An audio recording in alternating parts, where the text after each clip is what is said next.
Good morning, everyone.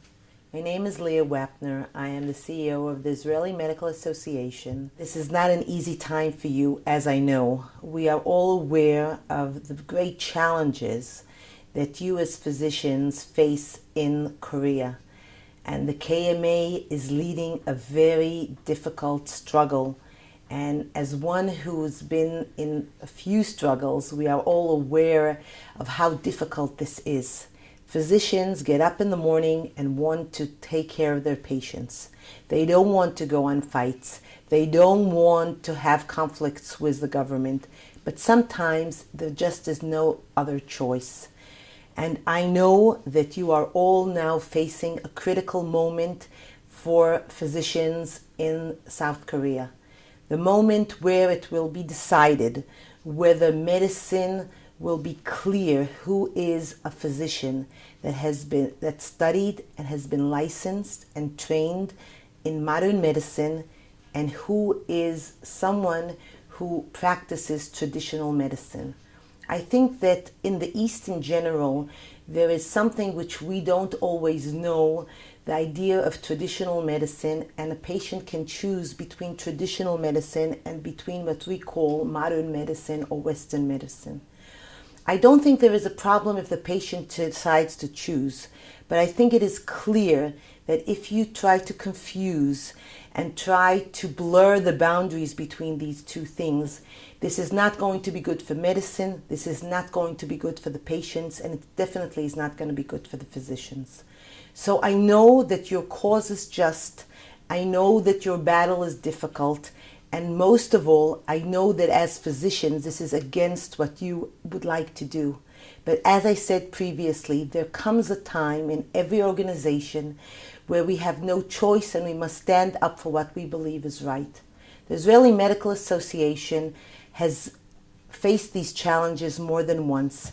Recently, it was in 2011, when we felt that we need to go out and do something in order to save the public medicine. We felt that since there isn't enough money invested in public medicine, we are going to let down continuously our patients. We are not going to be able to perform to our highest standards. And we thought that it is our duty, not only as physicians to take care of patients, but as physicians to come and raise the call and say we need to do something for public medicine. So we went on a 1.5 year battle. It wasn't always a strike. There was some industrial actions. There was some public relations battles that we had to fight. There was a lot of negotiations. There were a lot of challenges and difficulties. We saw a lot of disappointments. There were a lot of hurdles. Most of all, it was extremely difficult to have this going on for over a 1.5 years.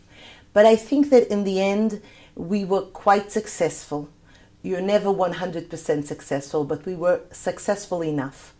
Right after it, our own members thought that maybe it wasn't good enough, maybe it was wrong. And it took a period of another 2 years for people to start to realize that, first of all, our campaign was just. Our campaign was right. We needed to do it. And in the end, we also had good achievements. What we went on strike was because we thought we don't have enough physicians. We thought that there isn't an equal distribution between the center of Israel and the peripheral areas. We thought that we don't do enough to encourage physicians to stay within the public system, and we find them running to the private system. And we said that in the end, you need to have incentives and to put incentives there.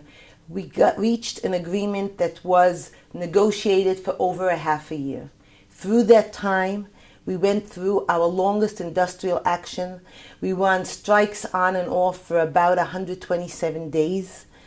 It was extremely difficult to maintain public opinion when you have a very strong forces against you, trying to belittle your cause, trying to say that you are just there for self-interest, trying to make it all about something wrong about physicians. But I believe that if you put a clear message together, a simple message, If the public, you repeat it over and over again, I think the public understands that the physicians are there to help them. I think the public is intelligent enough to go beyond propaganda that is sometimes by employers or sometimes by governments.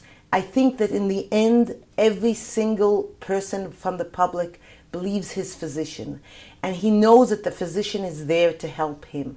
So if you have a clear message, if you repeat it, if you explain it, if you are very clear that you are, what is your cause, what is your aim, what are your justifications, and what are your arguments, I think that you are able to, in the end, win or at least succeed in most of what you're doing.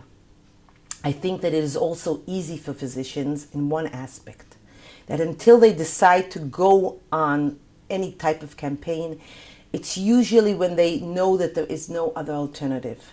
So what I would like to do from here is to support all of you in Korea, to understand and to say that I completely relate and appreciate how difficult this moment must be.